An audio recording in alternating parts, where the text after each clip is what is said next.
My name is Anna and I am 27 years old. For the past 2 years, I have been living with my parents and my younger sister. Although admittedly, this decision was not my own. Fate sometimes places us in circumstances where choice becomes merely an illusion, and all that remains is to adapt without losing the last shreds of one's own dignity. Let me tell you how I ended up here, in my childhood room, where the wallpaper is still adorned with the faded traces of stickers and photographs from my school years. When I graduated from college, my chest swelled with newfound wings. I craved independence, a real adult life where no one would ask what time I was coming home or what I planned to eat for dinner. I rented a small apartment in an old brick building where the stairwells smelled of time and other people's stories. The apartment was modest but cozy. One room with peeling plaster, a tiny kitchen that barely fit a table and 2 chairs, and a small balcony overlooking the inner courtyard. It was mine. Well, rented, of course, but that didn't matter to me. It was my first piece of freedom, my personal space where my parents' feet had never trod. I dreamed of saving up for my own home, and this dream gave me strength. To bring it closer, I started living frugally, almost ascetically. I brought lunch from home to work, carefully planned my purchases, and avoided the temptations of restaurants and shopping malls. My clothes mostly came from secondhand stores, but I learned to find rare items there, quality pieces with character. I drove my old Honda Civic, the one that had survived my student years, and despite its squeaks and rust, it remained a faithful companion. None of this seemed particularly glamorous, but I watched with quiet pride as the numbers in my savings account slowly but steadily grew. My younger sister, Cheryl, was my complete opposite. She was only 17 when I moved out, and she had always been the family's favorite, a little star around whom Mom and Dad revolved. She got the best of everything: designer clothes, the latest iPhone, cosmetics from boutiques I wouldn't even glance into. Our parents allowed her to drive Dad's new car almost as soon as she got her license, and it became a symbol of her privileged status. Every Sunday I went to their house for dinner, a family habit I found hard to break. These gatherings turned into a parade of vanity.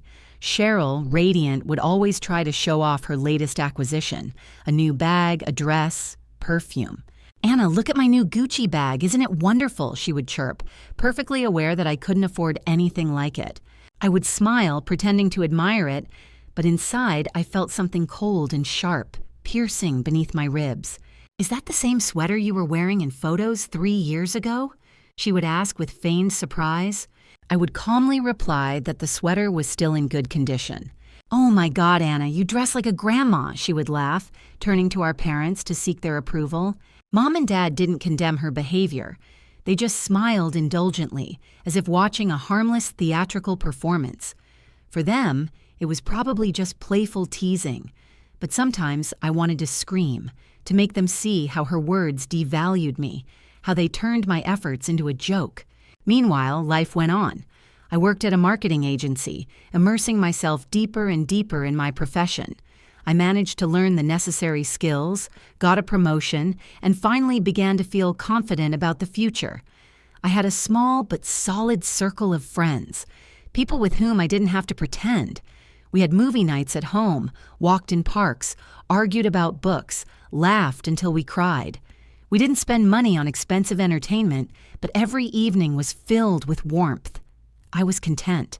And then, shortly after my 25th birthday, everything changed. That Sunday, when I stopped by my parents' house, I sensed something was wrong even before I entered the dining room. The house was strangely quiet. Dad was sitting at the table, his gaze lowered, and Mom was nervously fiddling with a napkin, her eyes red as if she had been crying. Even Cheryl, usually lively and chatty, was buried in her phone and didn't try to show off any new items. We sat down to dinner. The plates clinked, as if the sound of metal on porcelain was louder than usual. The tension was almost palpable. It hung over the table like a thick fog. Finally, Dad cleared his throat and looked at me. "Anna, we need to talk to you about something important," he said slowly, trying to keep his voice even. Mom reached out and squeezed his hand. "Your father lost his job last week," she said quietly. The company is downsizing and his entire department was let go. I froze, putting my fork down on the plate. I'm so sorry, Dad, I whispered. That's awful. At that moment, I didn't yet know that this news would be the beginning of everything, that it would turn my life upside down. Mom sat across from me, fiddling with the napkin as if salvation could be found in that motion. Her fingers were trembling, and her voice sounded strained, as if every word required effort. The thing is, Anna, she began, avoiding my gaze, we don't know how we're going to manage financially. The payments for Cheryl's tuition start next month, and then there's the mortgage, the car payment, bills, utilities. A silence fell over the room, heavy and viscous. All three of them, Mom, Dad, Cheryl, turned to me simultaneously, as if on cue, and even before they spoke, I knew what would follow. It was written in their eyes, guilty, anxious, full of that embarrassed expectation that arises when one is about to ask for the impossible. Anna, Mom said, her voice trembling. Tears glistened on her lashes. We're embarrassed to ask you this, but we're desperate. Could you move back home? For a while, until your father finds a new job. If you could help us with the expenses, we could pay for Cheryl's college and keep the house. Something tightened painfully in my chest, as if I'd been punched in the solar plexus. I sat motionless, as if trying not to betray how everything inside me had collapsed. Returning home meant giving up what I had built over the years, the habit of morning quiet, the joy of independence, the pride that everything around me was mine, bought and paid for by me. But looking at their faces, confused, frightened, worn out with worry, I couldn't say no. How much do you need per month? I finally asked, already mentally saying goodbye to my apartment, with its peeling wall and view of the courtyard. Mom, as if prepared for this conversation, quickly said, I think $1,800 would cover Cheryl's tuition and help with the bills. I nodded. Almost everything I saved monthly would have to go. Almost all my labor, for nothing. But this is family. And family, as I believed, isn't measured in money. All right, I exhaled, feeling a heavy stone settle somewhere inside me. I'll submit my notice this week. Mom gasped and, unable to hold back, burst into tears. She hugged me, holding me so tightly as if she was afraid I would disappear. You're saving us, Anna, she whispered. You're truly saving our family. Dad looked relieved, but his smile was weary. It won't be for long, Princess, he said, placing a hand on my shoulder. Just until I get back on my feet. Even Cheryl seemed genuinely grateful that evening. Thank you, Anna, she said quietly. I don't know what I'd do if I couldn't study with my friends. 2 weeks later, I was standing on the threshold of my old home again. The return felt strange, almost dreamlike. My childhood bedroom was no longer mine. Cheryl had turned it into a walk-in closet. There were clothes racks everywhere, shelves filled with shoes, drawers full of bags and accessories. Now, part of this splendor had been hastily moved to her room, but the closet was still stuffed with things she seemed to have long forgotten. I looked at the blue walls faded with time and the old single bed I would have to sleep in again. The room seemed smaller than before, as if the air inside had shrunk during my absence. I had to put extra furniture in storage. There wasn't even enough space for my suitcases. That first night, lying on the creaky bed, I tried to comfort myself with the thought that it was all temporary. Dad would find a job, things would return to normal, and I would move out again, to my own corner, where no one would scrutinize my wallet or sigh at the table. I didn't yet know how wrong I was, and how quickly the world would change the moment I crossed that threshold. The first months after my return were almost calm. Mom made dinners, generous, grateful, as if trying to compensate me for every cent I spent. Dad would pat me on the shoulder and say, "You're a lifesaver, Anna." I set up an automatic transfer. On the first of every month, $1,800 went to Mom's account. With each payment, my heart grew heavier, but I pushed the doubts away. It's for the family, I told myself, to make things easier for them. 3 months passed, and one evening Dad came home smiling. "Found a job," he announced, and we all breathed a sigh of relief. We opened champagne, Mom lit candles, even Cheryl put her phone away and looked genuinely happy. I was happy too, not so much for him, but for the chance to reclaim my freedom. So, I guess I can start looking for an apartment again? I asked cautiously, with a hope that trembled in my voice. Mom's smile faded. She looked down, then glanced at Dad. He was staring at his plate as if he hadn't heard. "The thing is, Anna," Mom said quietly, "your father's new salary turned out to be less than we expected." Dad exhaled and muttered, "Barely half of what I used to make." "We still need your help," Mom said, reaching out to me. I nodded, trying to hide the sting of disappointment. Of course, family always comes first. That's what I was taught since childhood. But something deep inside me groaned quietly, like an old floorboard underfoot, a premonition that this concession would drag on and quietly turn into chains. At first, I didn't allow myself to get discouraged, but the gratitude that surrounded me in the first weeks gradually faded, like a candle in a draft.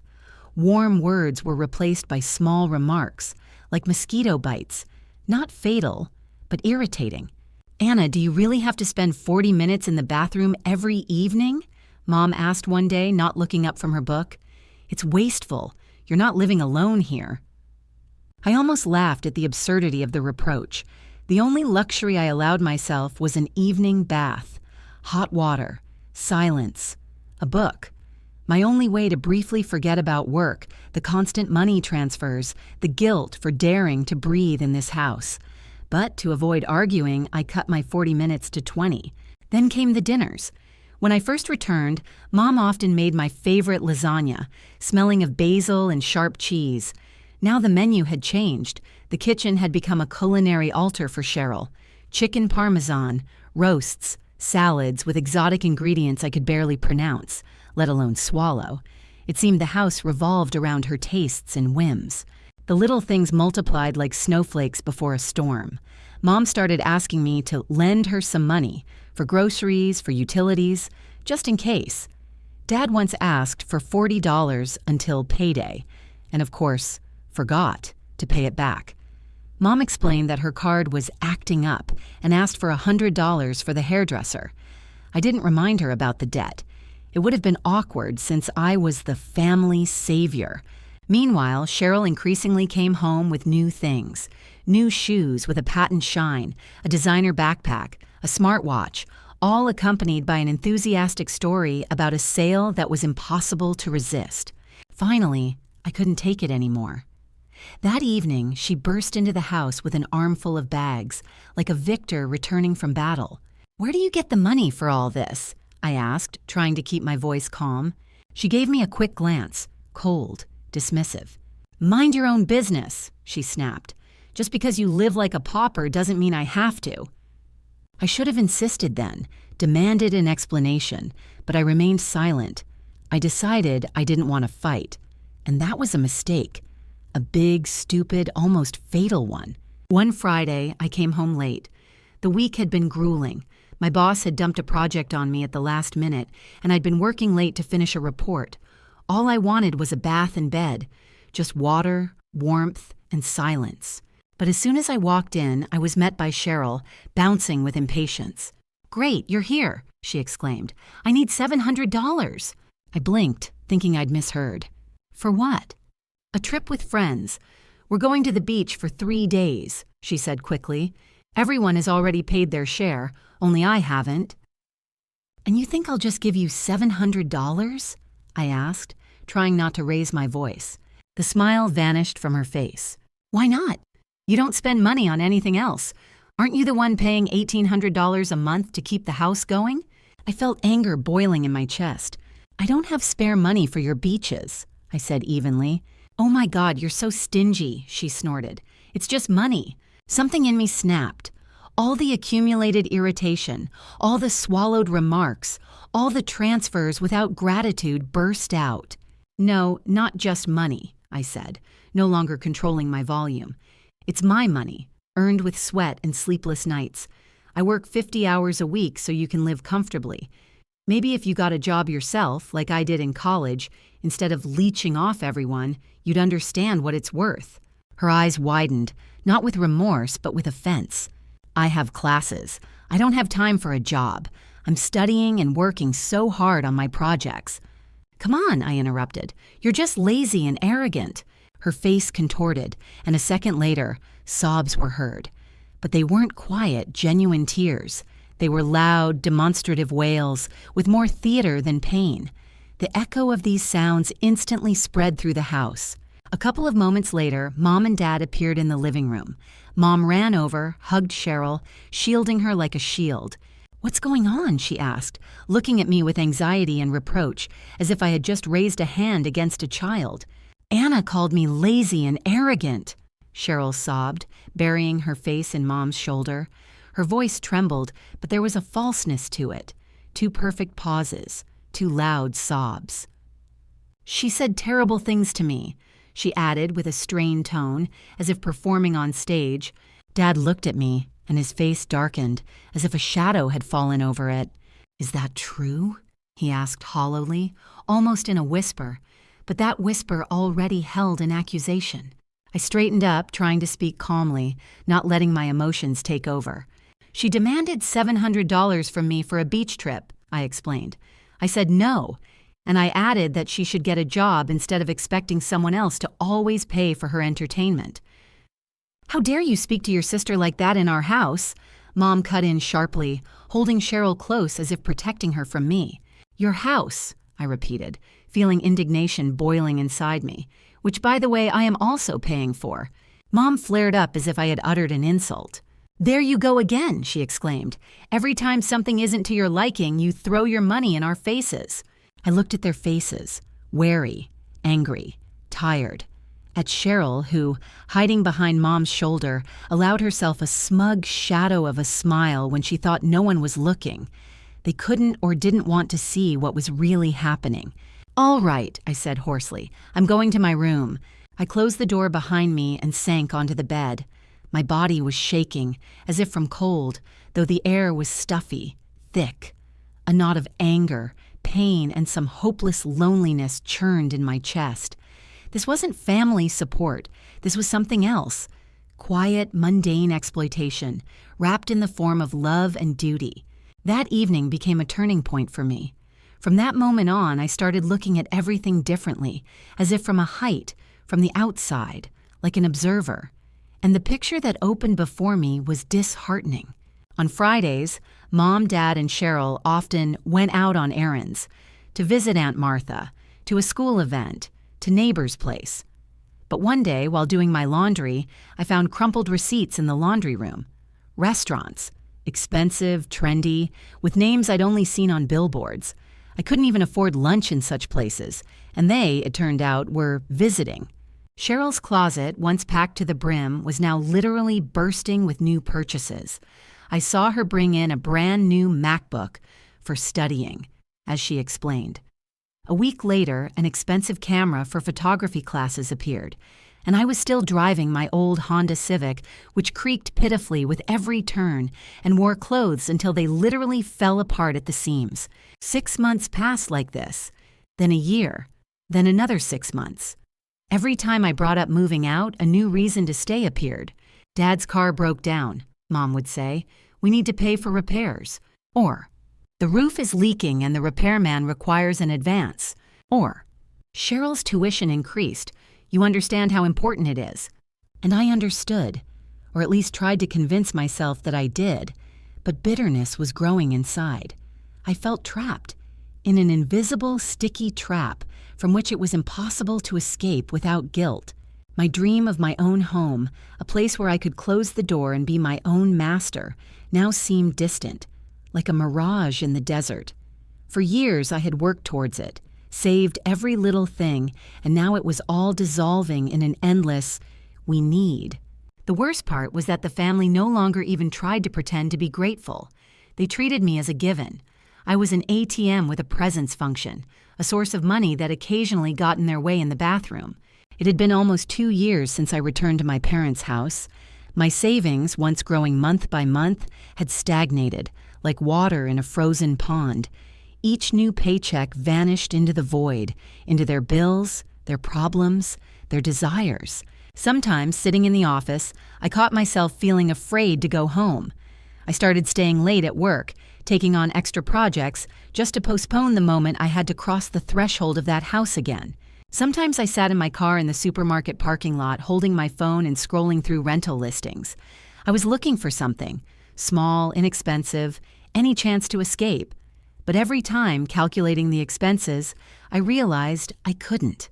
My monthly $1,800 transfers were pulling me down like an anchor. And then one day, I came home, tired as always.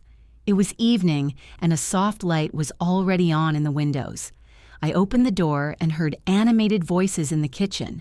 Mom, Dad, and Cheryl were sitting there, a tight group around Mom's laptop. There was something strange on their faces, a mix of excitement and secrecy. But as soon as I entered, the conversation stopped, as if someone had muted the sound. All three turned to me, and tension hung in the air. "What's going on?" I asked, putting my purse on a chair. They exchanged glances, and I thought Mom looked slightly embarrassed. My birthday was in a week, and in that moment a timid, almost childish thought flickered in my chest. What if they are planning something for me? Something kind, genuine, without calculation. Dad cleared his throat, as if about to say something official. "If you must know," he said, lowering his voice, "we're planning a family trip." For a moment I felt a slight relief. A faint, forgotten feeling of joy echoed in my chest. "Oh," I smiled, trying not to show how much I wanted to believe. "That sounds wonderful. Maybe for my birthday? We could spend the weekend together." A thick silence hung in the air. Dad averted his eyes, Mom pressed her lips together, and Cheryl suddenly giggled. Shortly, maliciously, almost mockingly. I knew that laugh from childhood. It always sounded when she knew something I didn't. "Not with you," she said, still smiling. "Just the three of us. We're going to Cancun in 2 weeks." I froze, not immediately believing what I had heard. "What?" The words stuck in my throat. "You're going on vacation, to Mexico, without me?" I expected someone to say it was a joke, but no one said a word. Only Cheryl, pleased, leaned back in her chair. "You need to work, dear," Mom said in a tone that suggested everything was clear. "We didn't think you'd be able to take time off. You didn't even ask." I felt my voice breaking. "And since when can we afford foreign vacations? I thought we were short on money."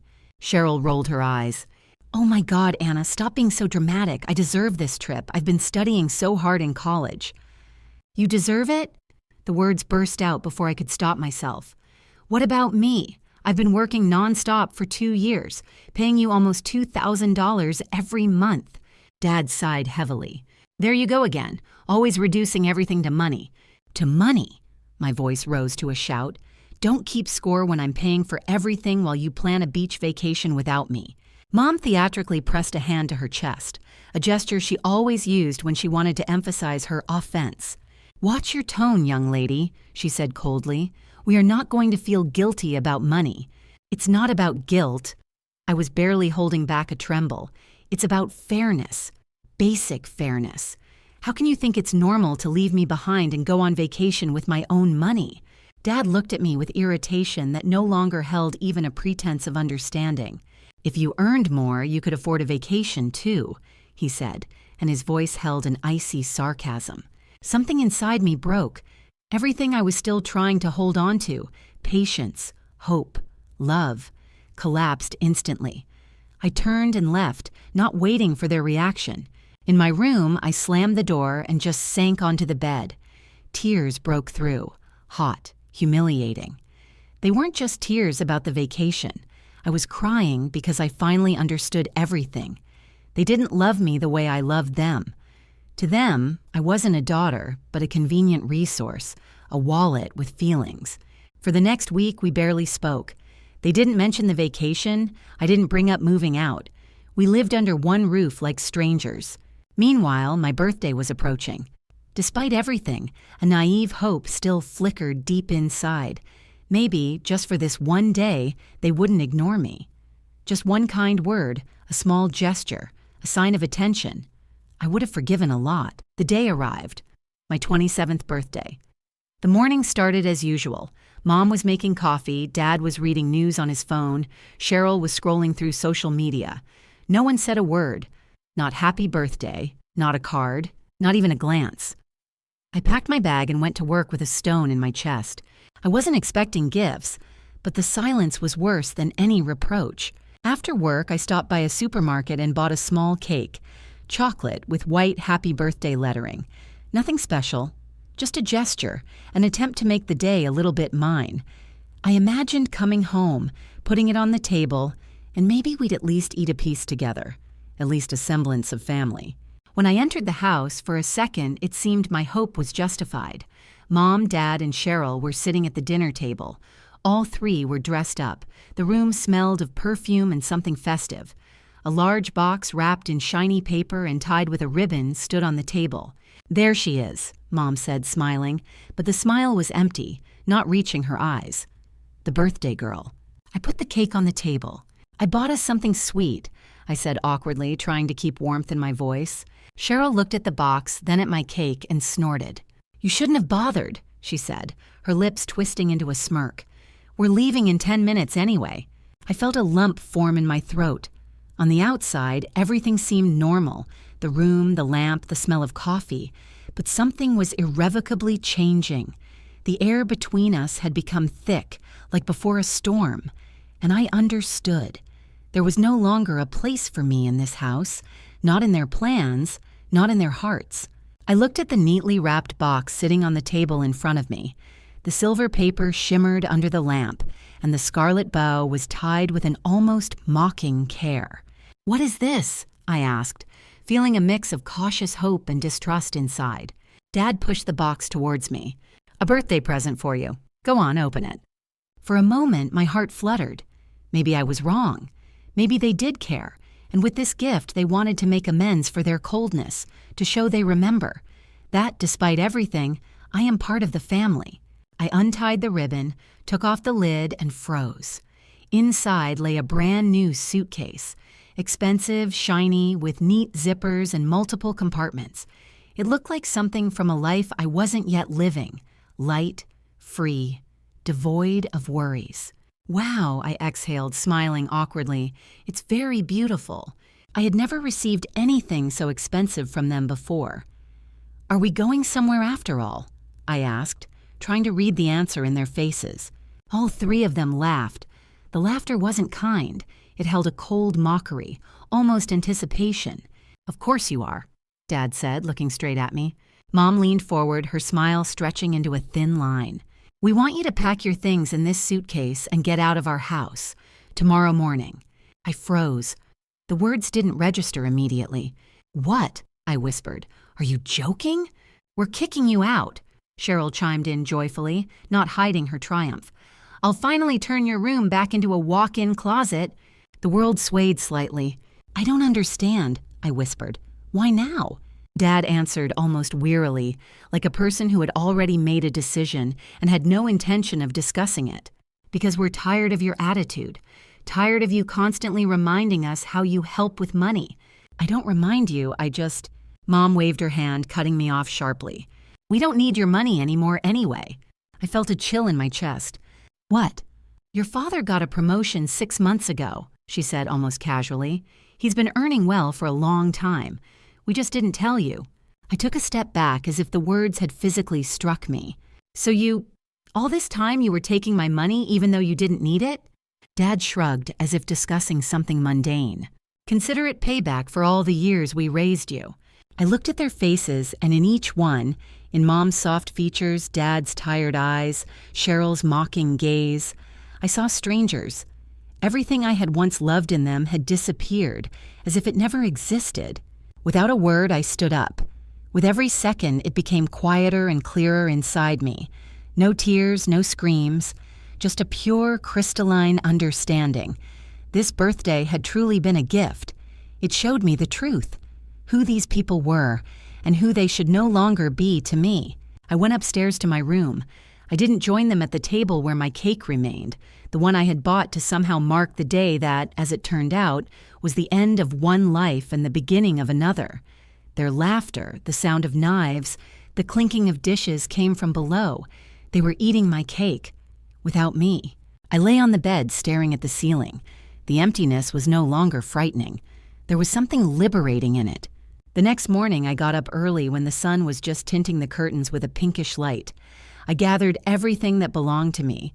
Not that many things had accumulated over these 2 years.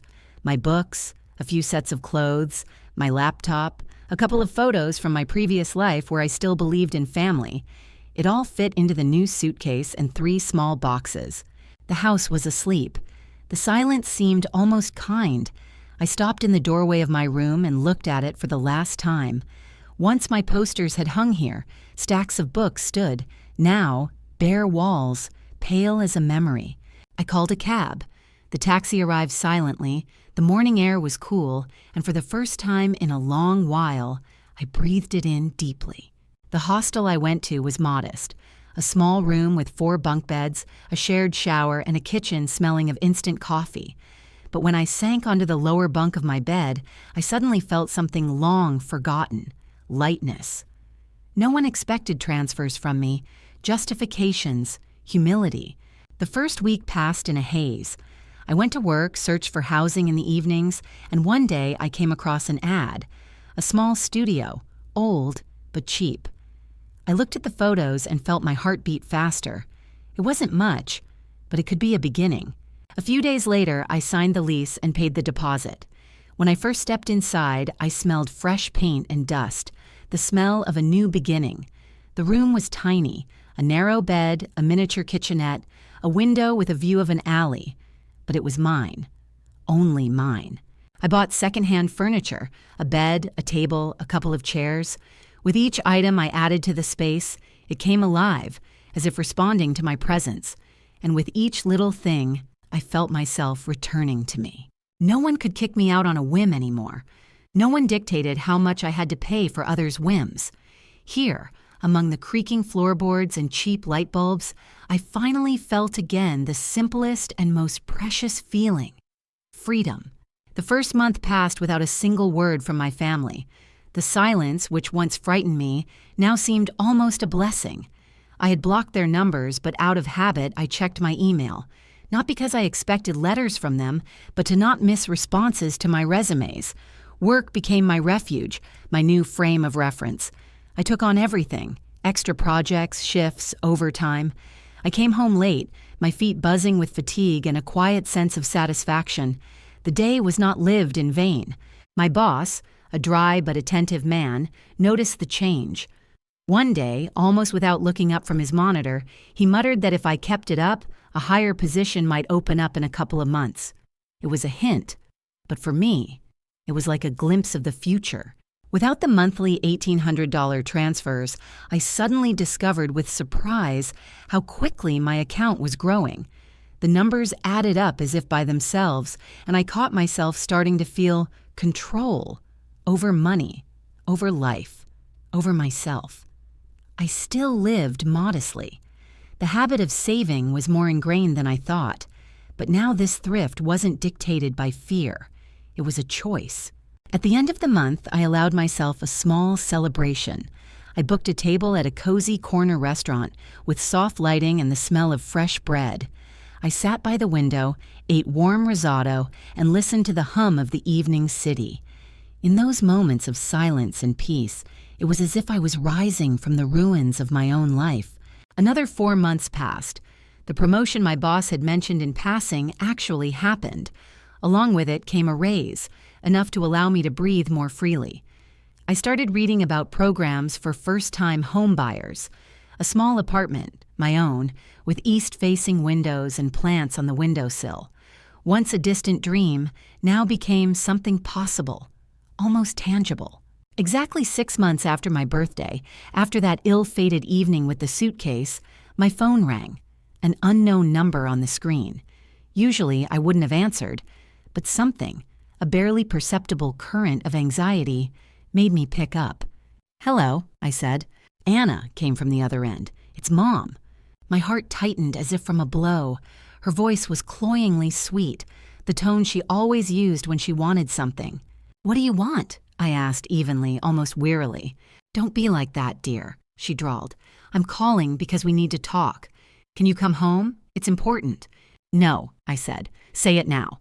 The pause lasted several seconds, during which I could almost hear her choosing her words. "All right," she finally said with a theatrical sigh. Your father lost his job again, more layoffs at the firm, and he was on the list. I remained silent. That's unfortunate, I finally said, trying to keep my voice detached.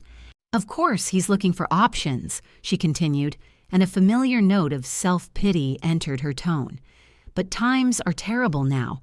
The market is saturated, and our bills are piling up. The bank is threatening to foreclose on the house. I waited because I knew what was coming next. We need your help, Anna, she said, almost in a whisper. We want you to come back and start helping pay the bills again, like before. Something clicked inside me. I laughed. The laughter burst out on its own, light, crazy, liberating. You must be joking, I said. After you kicked me out on my birthday? After you lied, took my money when you didn't need it? We made a mistake, Mom interrupted quickly. We were under a lot of pressure then. You know how your father can be. We all say things we don't mean sometimes. No, I replied. I'm not coming back. Not now, not ever, never. But we're your family, she said almost pleadingly. We need you. You should have thought of that earlier, I said, before you treated me like garbage. For 2 years. You did it for 2 years. Goodbye, Mom. I hung up before she could respond. A few minutes later, the phone rang again, then again, and again. Parents. Cheryl. One number replaced another, as if they were trying to break through my peace. I methodically blocked each one. Then I just turned off the sound and went back to the kitchen. Pasta was boiling on the stove, vegetables were baking in the oven, the aroma filled the apartment, and I realized that for the first time in many years, I was feeling a taste for life. In the following days, the assault intensified. Emails, first electronic, then paper. One of them, handwritten, I found in the morning under my apartment door. Mom's handwriting, slanted, nervous, so they had found my address. I stood holding this letter in my hands and felt a shiver run down my skin, not from fear, but from disgust. Then, 2 weeks after my mother first broke the silence, I received an email, dry with a formal letterhead and an alien, impersonal tone that felt not like human communication, but the coldness of a mechanism. The sender introduced himself as their lawyer. The letter stated that my parents were demanding compensation from me, $24,000, for room and board for the 2 years I had spent under their roof, calculated at $1,000 per month. Reading it, I first laughed. Shortly, bitterly, the way one laughs at absurdity when the mind refuses to take what it sees seriously. But then I noticed the firm's logo, the neat signature with a license number, the legal address. Something about it looked too credible, and suppressing my initial reaction, I checked the details. A 5-minute search confirmed. The lawyer existed. The office was real. And then, instead of anger, came a light, almost physical sensation of cold in my chest, as if an ice needle had pierced me. I didn't panic aloud, but everything inside me tightened. I called James, an old college friend who had gone into law after graduation and now worked at a small but respected firm. We met at a cafe near my office, and when I, nervously clutching my coffee cup, showed him a printout of the letter, he read it slowly without expression, then smirked, briefly with the confident weariness of someone who sees such things too often. "They're bluffing," he said calmly, taking a sip of coffee. "This isn't a legal demand. It's intimidation. They want you to get scared and pay. Will you help me respond?" I asked. "Better," he said, looking up. "I'll respond myself, officially, and pro bono." That same evening, he sent me a copy of the letter written on his firm's behalf. It was a masterpiece. Not a single emotion, just facts, precise wording, and a tone of icy professionalism. James acknowledged receipt of their claim and then methodically tore it to shreds, line by line. He pointed out that I had been transferring $1,800 monthly to my mother for 2 years, which totaled $43,200. If your clients intend to pursue legal action, one paragraph read, "My client is prepared to file a counterclaim for the full amount of the transfers, as well as for legal costs and emotional damages. We have bank statements confirming all transactions. James sent the letter from his corporate email concisely and dispassionately, without a single extra word. 3 days later, a reply came, a short, almost humiliated message from that same lawyer. He notified us that his clients had decided not to pursue the matter. That was the end of it. The calls stopped. The emails disappeared. Even sporadic messages from new numbers ceased.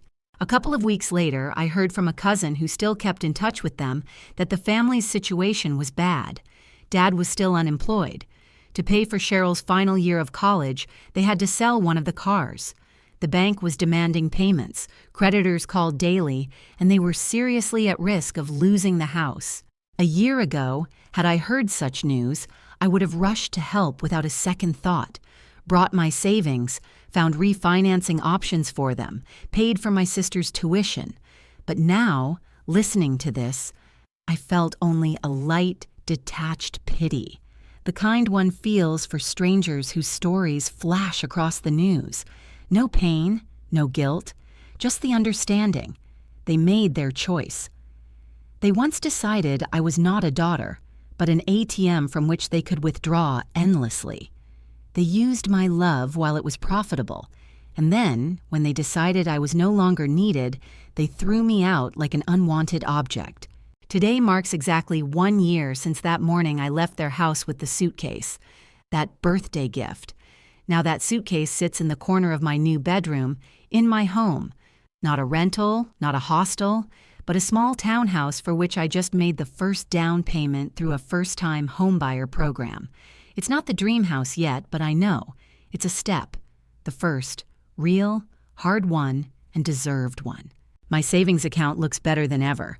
Work brings joy and stability.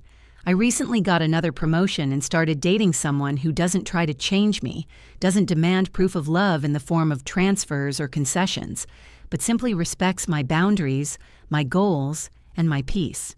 Sometimes, in rare moments of quiet, when I sit on the porch in the evening and listen to the distant sound of rain on the roofs, I feel a slight pang of sadness, not for the lost money, not for the wasted years, but for the shattered illusion of family. I once believed I knew who they were. I thought their love was unconditional, that family bonds were an anchor that wouldn't fail. But life showed me otherwise. Some ties hold only as long as you fuel them. And yet I am grateful, because along with the pain, I gained something far more valuable: self-respect.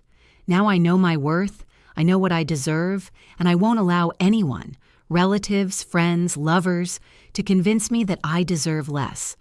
As for my parents and Cheryl, I heard they are still struggling with debts, looking for work, trying to get back on their feet. But their problems are no longer mine. I gave them too much to become their lifeline again. For the first time in my entire adult life, I am truly free.